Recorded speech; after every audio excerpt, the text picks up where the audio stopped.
Welcome to the Parker Daniels Show, where amazing stories are shared. And be hopeful, hopeful, and he'll make a way. I know it ain't easy, but that's okay. You haven't been blind for a long time. Tell us when and how did you lose your sight? Oh, let's see. I'm gonna have to do a little history first. I lost my sight. Let's see. I gotta think. This is the month of October. So, to be exact and perfectly exact, I lost my sight 12 years, 7 months, 3 days, and a few hours. Put it like that. Oh, you got it down pat. Got it down pat. And Okay. it started. I was a juvenile diabetic. So I was diagnosed with diabetes at 13 years old. And so at 13 years old, not knowing what sugar diabetes was, wanting to eat and do everything that the other kids do,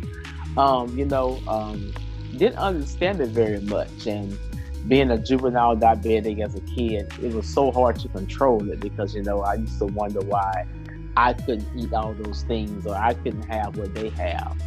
So it started there, and really and truly, it was under control sometimes, but a lot of times it wasn't. I was pretty much when you start off as a child diabetic, you automatically have to start taking insulin. There's no such thing as the pills doesn't work because you're type 1. So it started there. So I pretty much lived an active life. I was in marching bands and stayed healthy, but still, no matter what, it was something very hard to control as a kid and even as an adult. But so at the age of 13, I was diagnosed with diabetes, and after that, I lived a normal life. I took my insulin, took care of myself. I was able to march and went to Southern University in Baton Rouge, SU.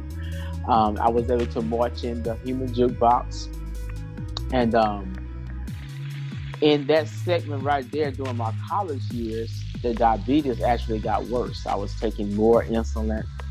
And so that made me only march in the band for only a semester.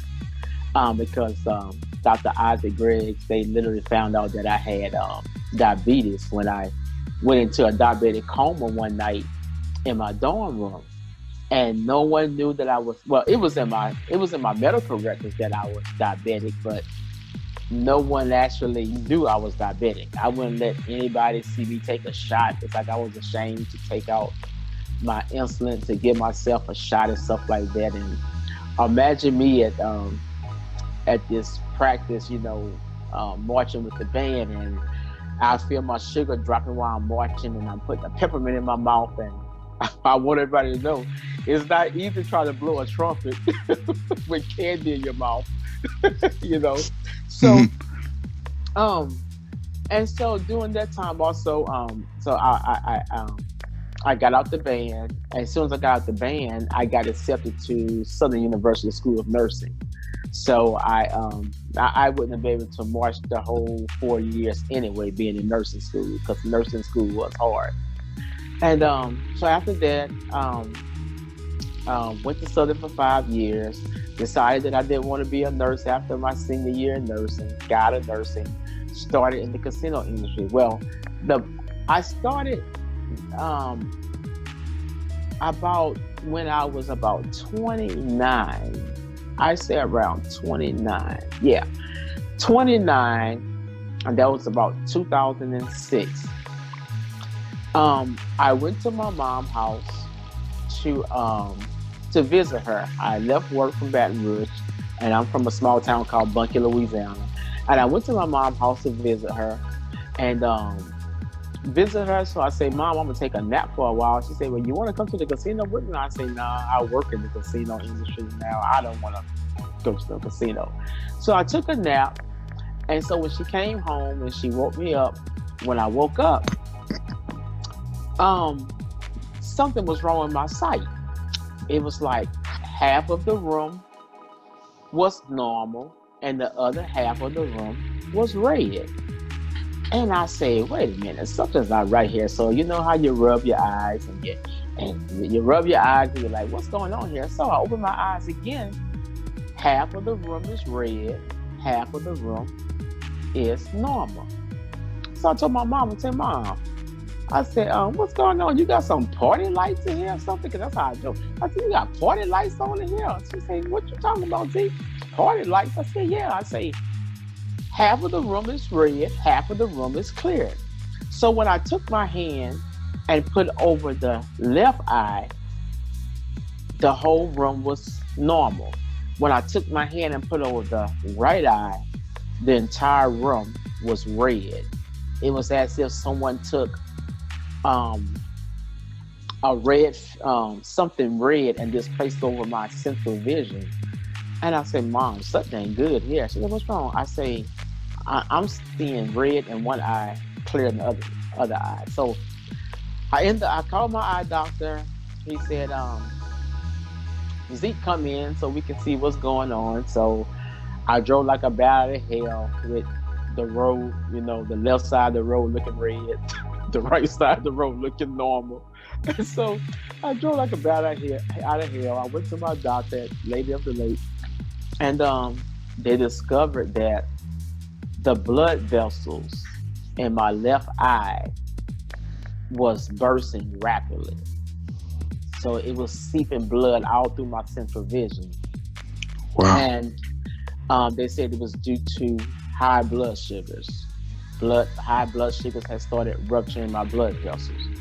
So that's when the surgery started. The surgery started then. I end up having maybe 3 vitrectomies in that left eye. Then I end up having like 5 more surgeries in that left eye. And it got to the point when they showed me the x-ray of the eye was just damaged. And then my retina started detaching from that eye. So they tried the silicone oil. And during that time, it was being so painful. I told them, kill it. They say, you don't want to try no more? I said, no, because now I'm feeling like a guinea pig. I say, this is the 8th surgery. I'm having migraine headaches now. My head is hurting, depression, my eyes building up. I say, God gave us 2 eyes for a reason. I can survive with one. Do what you got to do. So that's what they did. They took the lens out. They stopped all the bleeding. They colorized the vessels and they sealed the eye. Mm-hmm. And so that was October of 2006. Mm-hmm. Yeah, October 2006. So that's when I lost my eye. I was okay with it because my eyes didn't change color. My eyes were still brown. No one was able to tell that I was blind out of the left eye unless I told them. Mm-hmm. So I continued working at the casino. I worked and I was a Cajun credit manager. So I dealt with all the finances, the money, and bringing money being deposited to the bank, mm-hmm. and over the Cajun credit department. So, man, about a few months later, I was driving to work because I was graveyard shift. I was driving to work, and all of a sudden, driving to work on Florida Boulevard, going to River Road, my vision, I started seeing little white things. So it's like little white lights was crossing the road, and I was just like, what are these flashing lights crossing the road at nighttime? Well, the right eye started. Mm-hmm. And then the right eye started doing that, and then all of something, the vision would go in and out. It would go black. I see normal. I see black. I see normal. I see black. I say, no, not this one too. Mm-hmm. And so it got to the point where I was at the casino and I really couldn't perform my duties on the computer because the computer screen was like blurred. It would, mm-hmm. Blurred. Then it would go dark. Call my doctor again. They check it out. They say, Zeak, bad news. We caught this one in time. We're going to do a few laser surgeries to correct this, and you should be okay. So, had some laser surgeries done. It was doing well for a while. Then all of a sudden, the vessel started bleeding in the right eye, and I had 7. I either had to do another vitrectomy in that eye. Well, no, take it back. That's not what I'm completely. That's not how. Wait, let me scroll back a little bit. They were doing the surgeries and everything, the laser surgeries. They were working. They were helping.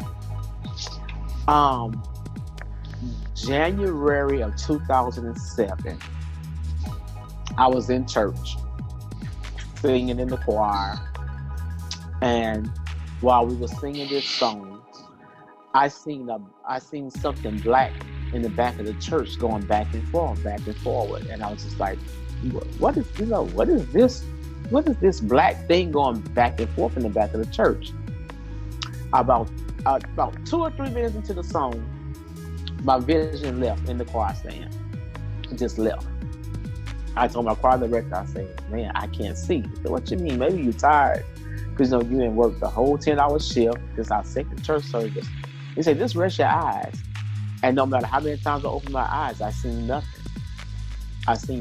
And Wow. That was on a Sunday. And I had brought a friend with me to church. And she had never driven before. And I put my trust in her to drive my car from Great King David to her apartment at the Palisades by Southern. And my blind tail coached her. She did well. She got me there. Then I called my other friends that could drive to come pick my car and bring me to my house. And I called my mom. I say, Mom, I got bad news. She said, what's wrong? I say, well, the other eye then went out. She said, what you mean it went out? I say, I can't see. I'm blind. She said, stop. Zeak, stop kidding me. I say, Mama, this is not a joke here. And I was talking calm just like this. I never understood why blindness never bothered me. It's like I wasn't prepared for it, but I was instantly prepared for it because it instantly happened to me. It wasn't like I was expecting this or when it was going to come. I can see somebody say that, in a few years, be expecting that you're going to be blind. It didn't happen like that. It just happened. And that's why I explain to a lot of people, never take the things you think that's so simple for granted, because the whole time I had diabetes, I've always prayed that I wouldn't get anything amputated. I wouldn't have this and have that. But I never thought about the eyesight. I never thought about diabetes affecting the eyesight. I was like, that can't happen to me. And so I called my doctor. After I talked to my mom, I called my doctor on that Sunday. He said, well, Zeke, there's nothing we can do for you on Sunday because it's Sunday. He said, well, get here first thing Monday morning. So I think my brother came with my mom. We took me to my eye doctor, to the it's called what is called retina and vitreous specialist.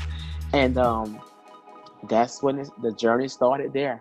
They started doing surgeries. They did a vitrectomy, and I got my sight back for a little minute.